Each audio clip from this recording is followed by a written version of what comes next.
Esta es mi quinta vez en España, cuarta vez en España, y parece que cuando uno camina a la calle, habla con la gente, con los españoles, con los creyentes españoles, lo que uno encuentra es que las cosas están peor, que la gente tiene menos receptividad al Evangelio, que la gente es más dura, es más secular, más materialista, más agnóstica. Y eso es así porque el mundo es así. No podemos esperar que el mundo sea más santo, más dispuesto al Evangelio. Lo que más me preocupa a mí no es la condición de las personas sin Cristo. Lo que más me preocupa a mí es cuál es la condición de la iglesia. Porque cuando nosotros observamos el panorama, el contexto, donde nos toca vivir, sí, seguramente es hostil, es difícil, pero lo más difícil de poder sobrellevar es que el pueblo de Dios muchas veces se ha acomodado a decir es que no se puede, es que la gente no quiere. Cuando nosotros vemos la Escritura, siempre fue difícil hacer lo que Dios quiso hacer. No fue fácil para el pueblo de Israel conquistar Jericó en sus fuerzas, era imposible. No fue fácil para un grupito de galileos dar testimonio del Evangelio en Jerusalén y hasta lo último de la tierra. Nunca fue fácil. Nunca fue una tarea que estaba en las manos de las personas a las que se les asignó cumplir, llevarla a cabo. Lo interesante de todo esto, de la historia bíblica, es de que no se trata de nosotros, se trata de Dios. Se trata de lo que Él quiere hacer y de lo que Él va a hacer.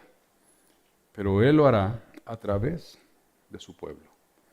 Y cuando el pueblo de Dios entonces entiende que el contexto es difícil, es hostil, es indiferente, contrario, pero recuerda que Dios es poderoso y que Dios nos ha llamado a hacer algo que solo Él puede hacer.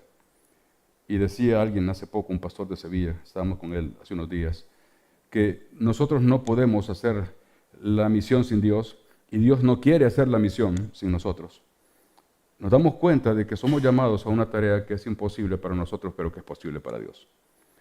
Y cuando la iglesia entonces entiende, recuerda y vive eso, no importa el contexto, vemos el fruto de lo que Dios puede hacer. La idea de esta tarde es poder pensar cómo hacerlo. Cómo hacerlo. Y ustedes se van a dar cuenta que nada de lo que vamos a decir aquí es algo nuevo, es nueva revelación, no son principios que acaban de salir de la mente de alguien. Vamos a ver lo que la Biblia dice y vamos a tratar de entender cómo eso se puede practicar en nuestra propia vida. Así que tenemos unos minutos para avanzar en esta primera parte. Ustedes tienen sus notas ahí, les pido que por favor las busquen y que vayan a la página 4 de sus manuales. Hay algunos objetivos, deseos, motivos de oración de estar juntos hoy. Lo primero es que los participantes puedan identificar la red de relaciones en medio de la cual Dios los ha colocado. Este es su círculo. Que podamos no solamente tener una idea automática de la gente con la que estamos relacionados, sino más específica. ¿Quién es la gente con la que nos rodeamos? 2, que las personas estén involucradas creciente y significativamente en su círculo a través de la oración y de una presencia tangible del Evangelio. Que no solamente entendamos quién es nuestro círculo, sino que podamos estar intencionalmente conectados con ellos. Y tercero, que podamos compartir nuestra historia de gracia y proclamar el Evangelio de forma cotidiana a las personas de nuestro círculo. Si hay una palabra que puede hacer subir la temperatura en un lugar y hacer sudar a las personas en la iglesia, es la palabra evangelismo. Cuando hablamos de evangelismo, algunos se ponen tensos, nerviosos, se sienten culpables, y es cierto. Sabemos que tenemos que compartir nuestra fe, pero muchas veces es algo que no hacemos. Y esta tarde la idea de compartir juntos es hablar de algunos principios que nos permitan no solo saber que tenemos que hacerlo, sino dar pequeños pasos para hacerlo o para seguirlo haciendo. En la sesión número 1 vamos a ver los fundamentos para una vida misional o una vida en misión. Y son fundamentos bíblicos. Yo quisiera hacerles unas preguntas. Primero, ¿qué pasaría si, y ahí están sus notas, qué pasaría si cada seguidor de Jesús en una congregación local se diera cuenta que Dios lo ha colocado en la vida que vive, alrededor de las personas entre las que vive, para un propósito? Es decir, que no estoy ahí por casualidad, que no estoy en ese vecindario, no estoy en ese lugar de trabajo, no tengo estos parientes porque pues es lo que me tocó. Dios tiene un propósito y estoy ahí por ese propósito. ¿Qué pasaría si, segunda pregunta, los seguidores de Jesús también se dieran cuenta de que ese propósito por el cual Dios lo colocó ahí en medio de esas personas es darle a esas personas la oportunidad de ver el Evangelio en acción, proclamar su mensaje con amor y darles la oportunidad de responder? Cuando pensamos en esto, ¿qué pasaría si? Yo creo que las respuestas que podríamos obtener podrían ser muy interesantes. Bueno, lo que pasaría es que los cristianos vivirían diferente a como viven. Lo que pasaría es que el ambiente relacional en esos entornos de repente sería un poco distinto. Si cada cristiano entendiera que Dios le colocó en medio de esas personas para un propósito, y el propósito es que estas personas puedan tener acceso al Evangelio, no solamente a través de escuchar un mensaje, sino a través de ver una vida que encarna ese mensaje, quizás las cosas serían diferentes. Entonces, lo que vamos a ver hoy, en este primer momento, es responder la pregunta: ¿por qué debemos compartir el Evangelio con las personas que no conocen a Cristo? Y sé que esta es una pregunta muy básica, que podríamos recordar pasajes bíblicos y decir, tenemos que compartir la palabra por esto y por esto y por esto, y no voy a ahondar mucho en esto, pero solo quiero tener 3 argumentos que están ahí en esta página 5. Primero, para la gloria de Dios, para que Dios sea glorificado, para que Dios pueda ser exaltado en su pueblo, dando testimonio de quién es Él. Lo que dice Pedro, que anunciéis las virtudes de aquel que os llamó de las tinieblas a su luz admirable, para que Dios reciba la gloria. Segundo, porque es un mandato. La gran comisión en todas sus versiones, Mateo, Marcos, Lucas y Juan y Hechos, nos dan el mandato del Señor Jesús a sus discípulos antes de ascender, y el mandato fue: hagan discípulos de Jesús. Es un mandato bíblico. Y tercero, porque las personas están en una situación desesperada. Porque cuando observamos la vida de la gente, encontramos gente ansiosa, sin esperanza, buscando felicidad, sentido, gente que está tratando de tapar agujeros en su vida, con cosas, con experiencias, con personas, sin éxito. Cuando observamos la vida de la gente, observamos gente rota, gente que está buscando cómo sobrevivir. Claro, no lo parecen. Quizás ellas no lo saben, o quizás sí. Pero cuando observamos a las personas alrededor nuestro, nos damos cuenta de eso, porque nosotros también somos así. Solo que el Evangelio ha llenado nuestra vida, ha sanado las heridas y está transformando nuestra vida, pero eventualmente también tenemos ansiedad, tenemos inquietud, tenemos todas estas cosas, pero tenemos a Cristo. Pero la gente que no tiene a Cristo, ¿qué hace para lidiar con las cosas que nosotros también enfrentamos? ¿Cómo lo manejan? Y ustedes ya saben. Desde las cosas que parecen más buenas, como una vida saludable, hacer ejercicio, comer bien, hasta lo peor que puede una persona entregar su vida a los excesos y todo lo que no conviene. La gente está en una situación desesperada y por eso necesitamos compartir el Evangelio. El número 2, ¿quiénes son las personas a las que Dios usará en su misión redentora? Pues Primera de Pedro dice que todos aquellos que han sido colocados en el pueblo de Dios, todos los que son invitados por Dios por su gracia a ser parte de su pueblo, también han sido enviados por Dios para dar testimonio de Cristo. Esta misión no es una misión para unos pocos, para unos cuantos, no es una misión para los que son más sobresalientes en conocer las Escrituras, no es una misión para los que están dedicados al ministerio a tiempo completo, han ido a un seminario o han leído muchos libros. Esta es una misión para todo creyente. Aún los que son creyentes que están recién llegando a la fe, ya son comisionados por Dios para poder dar testimonio de lo que han visto y oído. Entonces, toda persona que pertenece a Cristo está en la mente de Cristo para ser instrumento en su pueblo redentor, en la misión redentora. Esto incluye a personas jóvenes, personas mayores, personas que tienen mucho tiempo en la fe, personas que recién van llegando a la fe, los pastores y aún los hermanos que recién van llegando a la iglesia. Dios va a usar a estas personas.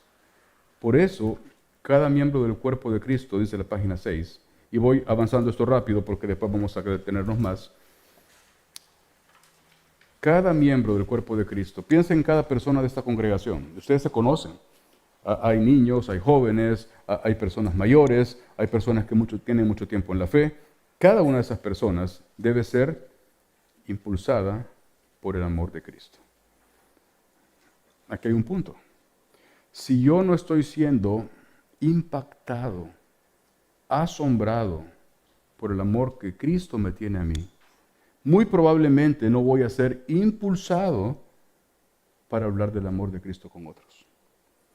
Entonces no estamos hablando acá de que el hablar de Jesús es simplemente pasar un mensaje impersonal que no está teniendo ningún efecto en nosotros, sino que pensar en el mensaje de salvación a otros es la expresión de que ese mensaje no solamente tiene sentido intelectual para nosotros, sino que es una experiencia diaria que nos está transformando.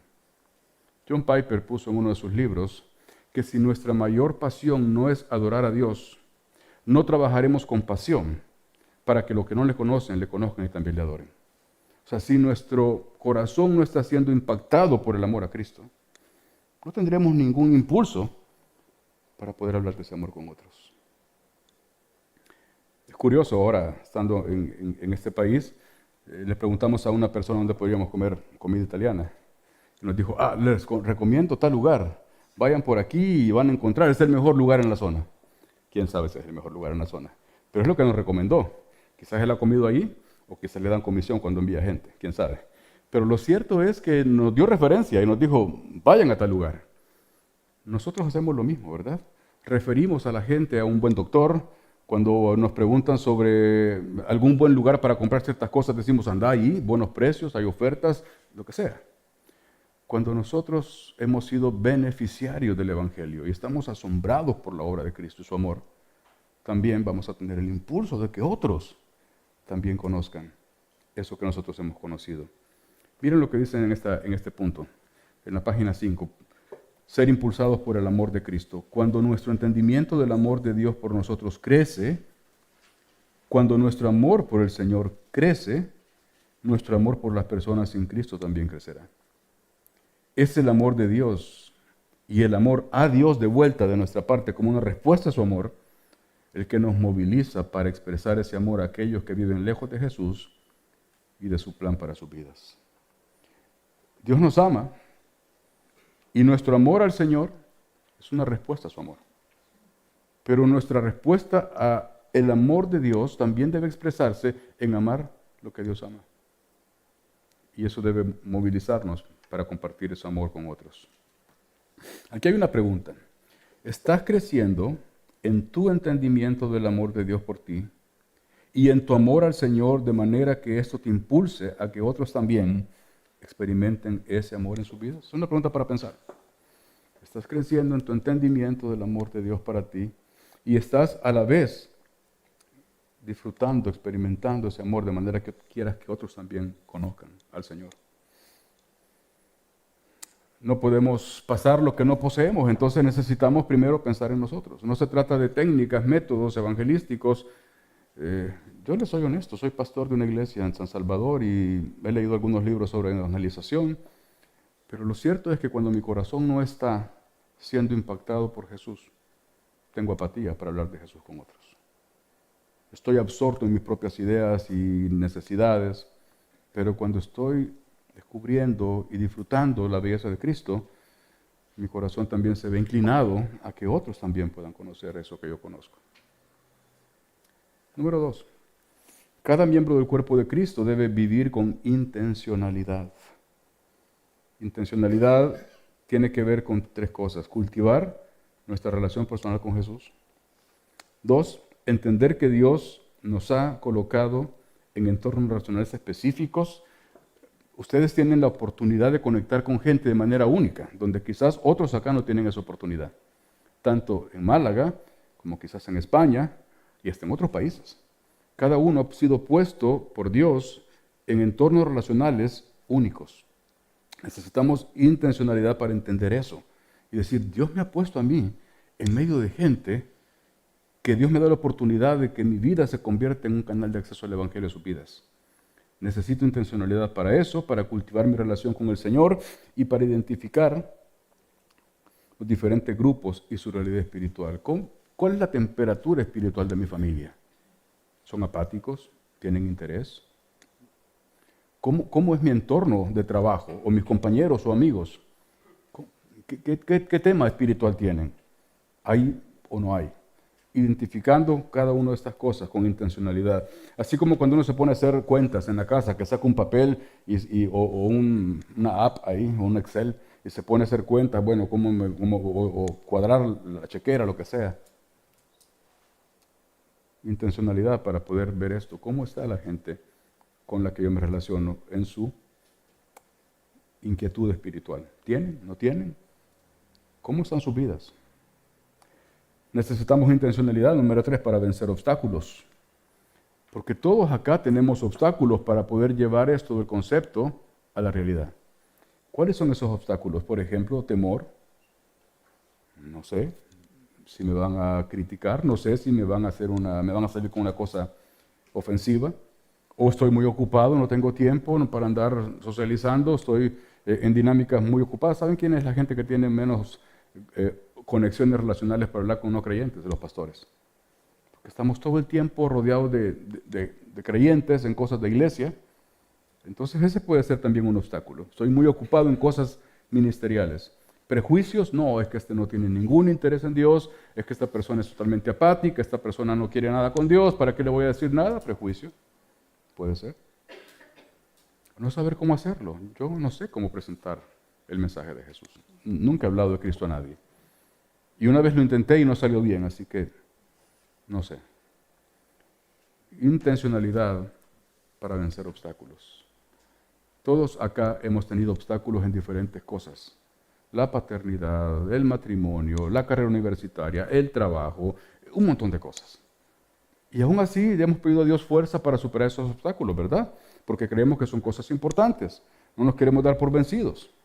Pero que cuando se trata de compartir nuestra fe, a veces, es que no tengo tiempo, es que es muy difícil, es que no quieren escuchar, es que no sé cómo hacerlo. Intencionalidad para vencer obstáculos. Esto es un elemento esencial, y aquí parto, entiendo que Dios me puso entre las personas con las que me relaciono, con el propósito de que el Evangelio pueda ser oído, visto y tocado a través de mi vida por ellos. En la palabra de Dios encuentro direcciones claras, fundamentos bíblicos acerca de cuál es la misión de Dios. Necesito intencionalidad para poder hacer estas cosas que Dios me dice que son importantes. Ahora si ven la página 6, por esto, ahí estábamos, la 7, por esto es importante identificar cuáles son nuestros círculos personales de influencia. ¿Dónde Dios nos ha colocado? ¿Dónde Dios nos puso? Porque Dios es soberano sobre todas las cosas que pasan. Y si tenemos una teología que hace entendimiento de eso, ¿verdad? Que Dios es soberano, tenemos que entender que Él es soberano sobre el lugar donde nos puso y con la gente con la que nos puso. Entonces necesito identificar cuáles son los círculos de influencia. Y aquí aparece una gráfica desde lo más cercano, que puede ser la familia, los parientes, amigos cercanos, compañeros, vecinos, conocidos, viejos amigos, amigos de la facultad, de la universidad, de un trabajo anterior, vecinos que tuvimos anteriormente y otros. ¿Quiénes son otros? Un proveedor, un cliente, el señor del supermercado, aquel donde vamos de repente a hacer alguna gestión y que está ahí y que es una relación más o menos regular. Y en la página 8 hay unos cuadros que yo quisiera que vean y que por lo menos piensen en un nombre donde dice familia. Piensen en un nombre de un familiar no cristiano. Por lo menos uno. Ahora, luego esto lo pueden tener ustedes y lo pueden usar y llenar más. Pero ahora, piensen en un familiar que no es cristiano. Quizás ha sido expuesto al Evangelio. O quizás conoció al Señor, pero ahora está lejos del Señor. Piensen, y si tienen un bolígrafo, pongan su nombre ahí. Escriban su nombre ahí.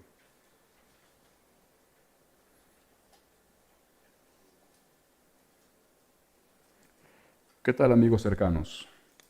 Esos amigos con los que compartimos, a veces paseamos, comemos, vienen a casa, estamos en contacto frecuente, pero que no son cristianos, que son buenos amigos, que si nos pasa algo por lo que estamos contentos, seguramente ellos van a ser de las primeras personas que les vamos a contar, porque queremos que sepan. ¿Por qué no ponen un nombre ahí? Amigos cercanos que no son creyentes.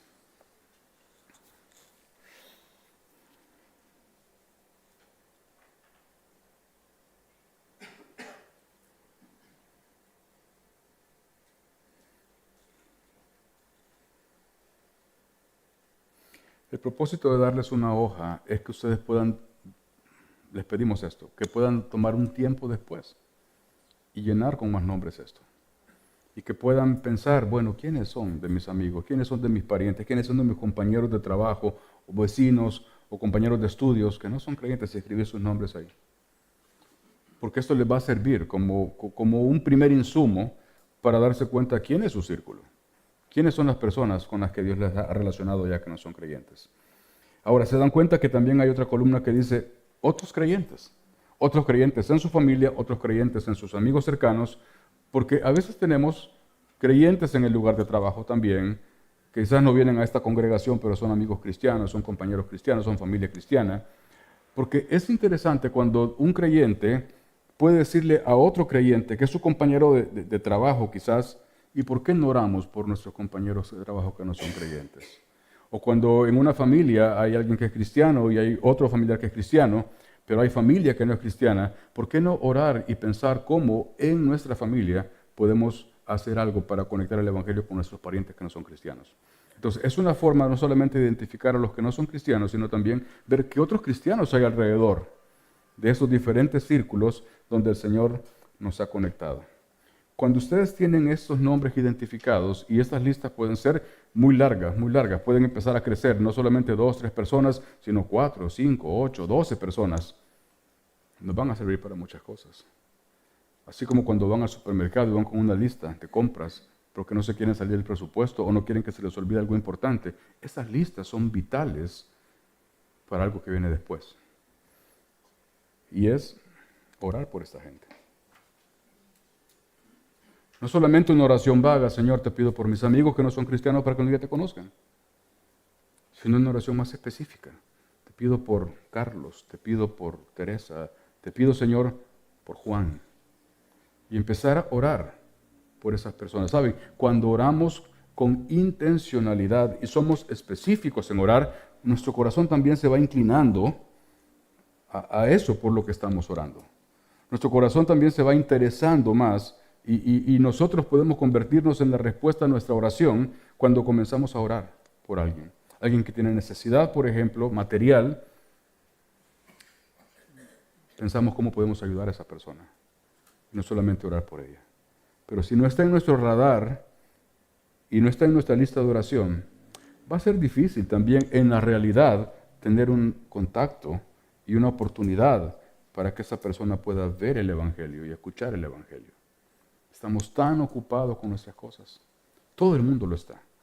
Estamos corriendo con agendas que no nos dan para más y el problema es que si no tenemos estas cosas claras, nada pasa. Sesión número 2. Viviendo de forma intencional. ¿Qué debo hacer con las personas de mi círculo? Estas personas que ya identifiqué, que ya tengo ahí en sus nombres y que están añadiéndose más nombres a medida que pienso más. Bueno, orar por ellas, ya lo dijimos. Que Dios abra sus ojos para ver su necesidad de Jesús es una obra espiritual. No es un tema de debate teológico, no es un tema de convencerlos con nuestros argumentos. Es un tema que Dios les permita ver su miseria y su necesidad. Es que Dios les haga ver que no es por donde van que van a encontrar la satisfacción que buscan. Orar por ellas para que Dios abra puertas de oportunidad para mostrarles y compartirles a Jesús. Que Dios permita situaciones, que Dios abra oportunidades, que Dios nos haga conscientes de momentos donde nosotros podemos acercar a Cristo. Y que Dios traiga y use a otros creyentes en sus vidas. Es increíble esto. Una oración que hacen muchas veces los papás, cuando sus hijos ya crecen y se hacen jóvenes y a veces se van de la casa a estudiar a la universidad a otro lugar y pierden contacto relacional directo con ellos a la distancia. Muchos papás oran por sus hijos: Dios, rodéalos de creyentes, que los recuerden de buscarte a ti, que lo recuerden de estar cerca de ti. Podemos orar para que Dios también, en su soberanía, ponga a otros cristianos cerca de nuestros amigos y parientes no cristianos de nuestro círculo de influencia y que Dios use esas relaciones y esas conversaciones, además de la nuestra, para hacer un testimonio del Evangelio. Entonces, el reto es orar al menos por una persona de tu círculo, de estos que están escribiendo ahí en sus páginas, que no conoce a Cristo por día. Si el mes tiene 30 días, ustedes tienen 30 personas repartidas entre familiares, conocidos, compañeros, que no conocen a Jesús, podrían orar por una persona de estas cada día. Una persona cada día. Sería diferente nuestro tiempo de oración, ¿verdad? Si incluimos personas específicas diariamente para poder orar por ellas, para que estas cosas pasen. Que Dios abra sus ojos, que Dios abra oportunidades y que Dios traiga personas alrededor de ellas para hablar de Jesús. Lo primero que hacemos entonces con las personas de nuestro círculo es orar por ellas. Lo segundo es conectar con ellas. Es acercarnos intencionalmente a esas personas. Ya que estamos orando por ellas, entonces buscamos oportunidades de tener conexiones. Con algunos ya los tenemos, los vemos a diario o los vemos de vez en cuando, pero intencionalidad para acercarnos y situarte de manera que estés disponible para ellos. Que no lleguen y te digan, perdón, sé que estás ocupado, pero no, estoy disponible. Acercarnos y preguntarte, ¿puedo ayudar en algo? ¿Cómo estás? ¿Hay algo en lo que te pueda servir? No, gracias, ok, estoy ahí para lo que necesites. La gente sabe, se da dando cuenta de que estamos disponibles para ellos. Y número 3, pasa tiempo con ellas. Horas de almuerzo, si almuerzan en las oficinas y hay grupos que se reúnen a comer, o almuerza con ellas. Tiempos de crisis, cuando alguien de nuestro círculo está pasando un tiempo difícil, buscar estar cerca, llamar, una tarjeta, un WhatsApp. Tiempos de crisis son oportunidades muy importantes para que la gente pueda palpar el Evangelio a través de los que son cristianos. Haz lo que acostumbras a hacer, pero trae amigos contigo. Disfruto hacer esto, pero lo hago solo. ¿Y por qué no invitas a alguien a que lo haga contigo? Lo que sea, pasatiempos, actividades deportivas, pasear, cosas que de repente te gusta hacer, tomarte un café. Invita a alguien que tú conozcas de tu círculo que también le gustan hacer esas cosas. ¿Y qué tal si un día quedamos para hacer tal cosa? ¿Y qué tal si un día lo hacemos juntos? Buena idea. Invítalos a tomar un café, a comer a tu casa, si tienes confianza con ellos. Practica un deporte junto a ellas, ábreles tu vida, compárteles cosas de ti. A lo mejor ellos no te van a decir nada de ellos, pero si tú les cuentas cosas de ti, a lo mejor ellos están cómodos para decirte cosas de ellos.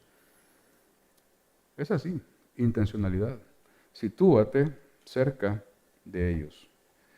Miren lo que dice después. Sea una bendición tangible, suple necesidades. Eso implicará sacrificio, eso implicará, como oraba Nico al principio, a lo mejor de repente dejar de hacer cosas para ti para hacer cosas para otro. A lo mejor dejar de usar dinero para ti para usar dinero para otro. A lo mejor dejar de relajarte un tiempo y descansar tú para ayudar a otro, para que alguien se relaje y descanse. Y así podemos pensar en muchas situaciones de la vida diaria donde uno puede ponerse cerca de esas personas para suplir una necesidad puntual. Y esto lleva a lo otro, actos de bondad y generosidad. Que la gente pueda ver a Cristo en tu vida. Pero otra vez, esto es la expresión de tu propia relación con Dios siendo vista por otra persona que luego va teniendo ideas y dice, ¿por qué actúa como actúa? ¿Y por qué se toma la molestia de hacer las cosas que haces? Aquí nadie se interesa por nadie. O por mí, nunca nadie se ha interesado por mí, puede pensar alguien. ¿Por qué esa persona se toma el tiempo, la molestia de preguntar cómo estoy o de acercarme a algo que de repente me es de utilidad? ¿Por qué? Ora por la persona en el nombre de Jesús. Esto es muy atrevido ya, ¿verdad? Pero claro, vas haciendo cosas, vas orando por esa persona, te vas situando cerca de ella, comienzas a relacionarte, de repente te das cuenta que hay necesidades de algún tipo, Si es una persona cerca de ti, a lo mejor sabe que eres cristiano. A lo mejor sabe que vas a una iglesia. O que eres una persona religiosa, como te puede ver quizás. Entonces no debería sorprenderle que tú en un momento de crisis, de necesidad, de inquietud en su vida, le puedes decir, mira, tú sabes que soy cristiano, ¿verdad? Sí, sí, yo sé que eres muy religioso. Ok. ¿Te importaría que pueda orar por ti en medio de tu necesidad? Bueno, ok. Está bien, si quieres hacerlo. Que se te diga, no, yo no creo en esas cosas, pero a lo mejor si está muy necesitado te puede decir, sí, por favor, muchas gracias. Tú no sabes la necesidad que tiene esa persona y cómo puede responder a esto en un momento de necesidad. O dile, mira, tú sabes que yo soy cristiano, ¿verdad? Sí, sí, yo sé que tú vas a una iglesia. ¿Hay algo por lo que puede estar orando por ti? No sé. O sí, bueno, ora por mi madre que está enferma, o no sé si quieres orar por esto. Y luego le preguntas después de unos días, he estado orando por eso, por ti. ¿Cómo estás? ¿Cómo va? Ah, bueno, pues ahí más o menos, o igual, o no sé qué. Es intencionalidad. Que la conversación no se quede en lo trivial, que el encuentro no esté solamente girando en torno a conversaciones que no van a conducirle a esta persona a plantearse su necesidad de algo más, de algo eterno. Pero son pequeñas cosas, todos los días, todo el tiempo. Identifícalas, ora por ellas. Si tú te acercas a esas personas, busca la oportunidad de conectar con ellas. Estas son las maneras en las que tú puedes hacer, como dice la sesión 2, vivir de forma intencional para conectarte con las personas de tu círculo donde Dios ya te colocó. La última parte, en la página 9, si ves apertura, invítalas a dar el siguiente paso. Si ves que la persona, no en la primera conversación, ahora, sorpréndete, tú no sabes cuál es la actividad de Dios en la vida de esa persona. Y la Escritura dice que uno es el que siembra, otro es el que riega, pero el crecimiento lo da Dios. Tú no sabes si esa persona ha tenido algún contexto, algún trasfondo, alguna conexión algún día con temas espirituales o con temas de Dios. Y tú no sabes si esa persona está en un momento en el cual quizás tú te vas a acercar a ella y todas aquellas cosas pueden comenzar a tener sentido. No sé. Pero si ves apertura a través de tu relación con ella, tu conversación, tu cercanía, tu servicio, invítala a dar el siguiente paso. ¿Cuál podría ser el siguiente paso? Asistir a un grupo pequeño, conversar con otros cristianos. ¿Te gustaría tomarte un café con otra amiga mía que es cristiana de la iglesia? Ok. Y entonces va comenzando una conexión más grande. O a participar de una reunión de la iglesia, un proyecto de servicio. Hay gente que le gusta servir a la comunidad, que tiene interés en los necesitados, que tiene deseo de ayudar al prójimo. Entonces, si la iglesia tiene una actividad como cuando yo estuve aquí la otra vez que estaban haciendo lo de diciembre, lo de Navidad con los niños, oye, ¿no te gustaría a ti involucrarte? Ah, mira, qué bueno, sí. Es una forma de conectar. Recuerdo una vez que estábamos pintando un lugar allá en El Salvador. Un lugar pobre, una vivienda de una persona muy humilde. Yo tenía un vecino con el que había estado hablando sobre Jesús y estaba un poco apático y me oía, pero no tenía mucho interés. Pero era un hombre que tenía mucho interés en temas de humanitarios y de servir al prójimo. Le dije, mira, vamos a tener una actividad en la casa de alguien pobre, vamos a hacer eso, ¿te gustaría participar? Sí, claro, me dijo. Estuvimos pintando paredes como por 2, 3 horas y durante todo ese tiempo estuvimos conversando. Entonces no se trata de que la persona te acompañe a un servicio de la iglesia, se trata de que te acompañe a una oportunidad donde tengas oportunidad de conectar con ella y hablar con ella de la vida. Y en esa conexión, esa persona va escuchando cosas, va viendo cosas que después, en algún momento, te puede preguntar, te he estado viendo, te he estado escuchando, ¿y tú por qué piensas así? ¿Tú por qué haces eso? ¿Tú por qué no reaccionaste de esa manera en ese momento que te pasó esto? ¿Por qué? Y esos son los momentos para que tú le puedas hablar del Evangelio y la obra de Cristo en tu vida.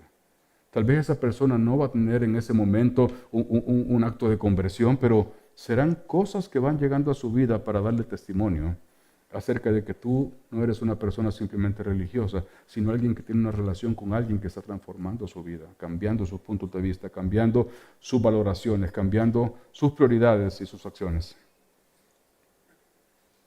Entonces, vive de forma intencional. Primero identificas a las personas, comienzas a orar por ellas, una persona cada día, depende del número de personas que tengas, y haz cosas concretas que te conecten con esas personas. Aquí hay algunas ideas, pero tú puedes añadir más ideas de lo que puedes hacer con esas conexiones. En la página siguiente, en la página 10, sé sal y luz delante de ellas. Ámalas como amas a Jesús. Ojalá estemos amando a Jesús bien, ¿verdad? O más. El amor verdadero no puede ser separado del sacrificio. Otra vez, amarlas a veces implicará tolerarles cosas. Amarlas a veces será perdonarles cosas. Amarlas a veces será sacrificar cosas tuyas para dárselas a ellas. ¿Cuál es el reto? Conéctate con por lo menos una persona de tu círculo que no conoce a Cristo cada semana. ¿Se dan cuenta del primer reto? Ora por cada una cada día. Pero cada semana busca una oportunidad de conectarte con una de esas personas, de acuerdo a las ideas que hemos dicho acá. En la página siguiente, la actividad 2, tiene un título interesante. Presencia evangelística significativa. Significa de que tú estás cerca de esas personas y tu presencia en torno a esas personas es una oportunidad para que puedan ver el evangelio. Tal vez tú no les has predicado Juan 3:16, no les has hablado de nada de eso, pero están viendo el evangelio.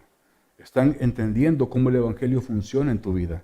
Están viendo cómo eso de ir a la iglesia, eso de ser cristiano, tiene un impacto en tu vida, tiene una conexión con tu realidad diaria, tiene una conexión con tus prioridades y tus deseos en la vida. Entonces acá hay una actividad para que la puedan ver y por el tiempo no podemos desarrollarla completamente. Pero yo les pido que tomen tiempo para pensar en esto durante este fin de semana. Que vuelvan a ver esto y que se hagan estas preguntas. Las voy a leer acá y luego vamos al descanso. ¿Cuál es la diferencia? Miren esta pregunta. ¿Cuál es la diferencia entre estar presente en la vida de alguien y tener una presencia evangelística? ¿Hay diferencia? Estar presente simplemente es que estás ahí, que eres su compañero de trabajo, que vives en la misma casa, que lo frecuentas de vez en cuando. Presencia evangelística es que tu presencia en torno a esa persona también le comunica algo del evangelio. 2. ¿Cómo puedes usar tus actividades regulares para conectar con las personas de tu círculo de influencia? No tienes que hacer a veces cosas diferentes a las que ya haces, simplemente las cosas que ya haces, involucrar a alguien más o conectarte con alguien más de tu círculo. Y 3. ¿Hay algo que deberías remover de tu agenda para que te puedas conectar con ellas? Quizás hay una actividad que puedo quitar. O hay algo que debes agregar para poder conectarte con estas personas. Yo soy pastor y los pastores, como les dije, somos los que a veces menos conectados estamos con las personas de nuestro círculo.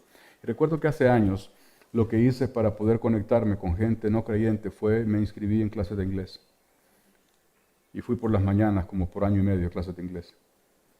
Y era divertido cuando me tenía que presentar entre los estudiantes. ¿Y tú qué haces? Soy pastor. ¿Pastor? Y ya cuando fuimos tomando confianza en la relación de compañeros de las clases de inglés, decían, ¿y tú qué haces? ¿Y cómo pastor? ¿Y en qué iglesia estás? Y tal. Y aparte de aprender un poquito de inglés, no mucho, aprendí. Pero lo bueno fue conectar con otros.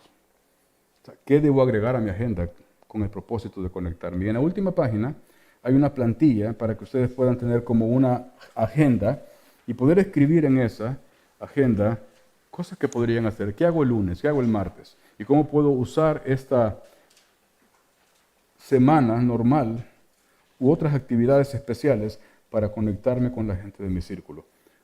Hagamos el repaso. Número 1, reconozco que Dios me puso en el lugar donde me puso y entre las personas que me puso con un propósito. ¿Cuál es ese propósito? Darles a esas personas una oportunidad repetida, es decir, estoy con ellas constantemente, repetida, de poder escuchar, ver y tocar el evangelio. Entonces lo que debo hacer es identificar quiénes son esas personas, ahí está la lista, y una vez que las he identificado, comenzar a orar por ellas diariamente, al menos por una, y luego empezar a conectar con ellas, al menos una vez de manera semanal con intención con una de ellas, y aquí está entonces una plantilla que podrían usar.